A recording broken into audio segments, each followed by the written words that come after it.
அதிமுகவில் 2 கோடி உறுப்பினர்கள் எங்கே இருக்கிறார்கள் என்ற கேள்விக்கு 2026 ஒரு நிறைந்த பதிலாக இருக்கும் என மன்னார்குடியில் முன்னாள் அமைச்சர் ஆர் காமராஜ் தெரிவித்தார். மன்னார்குடியில் உள்ள திருவாரூர் மாவட்ட அதிமுக அலுவலகத்தில் அண்ணா தொழிற்சங்க உறுப்பினர் அட்டை வழங்கும் நிகழ்ச்சி நடைபெற்றது. இதில் முன்னாள் அமைச்சரும் அதிமுக மாவட்ட செயலாளருமான ஆர் காமராஜ் எம்எல்ஏ கலந்து கொண்டு பேசியதாவது, 2 கோடி உறுப்பினர்கள் எங்கே இருக்கிறார்கள் என்ற கேள்விக்கு இது பதிலாக இருக்கும் என்றால் 2026 ஒரு நிறைந்த பதிலாக இருக்கும் என்று தெரிவித்துக் கொள்கிறேன்.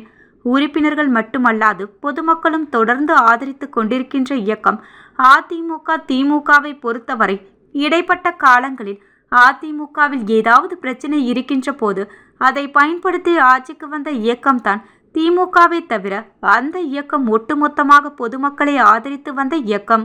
திமுக கிடையாது. இன்றைக்கும் அதே நிலைதான். கூட்டணிகள் எல்லாம் வைத்துக்கொண்டு ஆட்சி நடத்துகின்ற இயக்கம்தான் திமுக. எனவே சகோதரர்களே, வருங்காலத்தில் அதிமுக ஆட்சிக்கு வருவதற்கு மீண்டும் அண்ணன் எடப்பாடியார் முதலமைச்சர் ஆவதற்கும் இயக்கப்பணி ஆற்ற வேண்டும் என்றார். அதனைத் தொடர்ந்து திருவாரூர், நன்னிலம், திருத்துறைப்பூண்டி, மன்னார்குடி உள்ளிட்ட மாவட்டம் முழுமையும் உள்ள அண்ணா தொழிற்சங்க உறுப்பினர்களுக்கு உறுப்பினர் அடையாள அட்டையை வழங்கினார். இந்நிகழ்ச்சியில் கழக அமைப்பு செயலாளர் சிவா, ராஜமாணிக்கம், மாவட்ட தொழிற்சங்க செயலாளர் பாலாஜி, தொழிற்சங்க மாவட்ட தலைவர் வீரமணி, நகர அதிமுக செயலாளர் ஆர்.ஜே. குமார் உள்ளிட்டோர் கலந்து கொண்டனர்.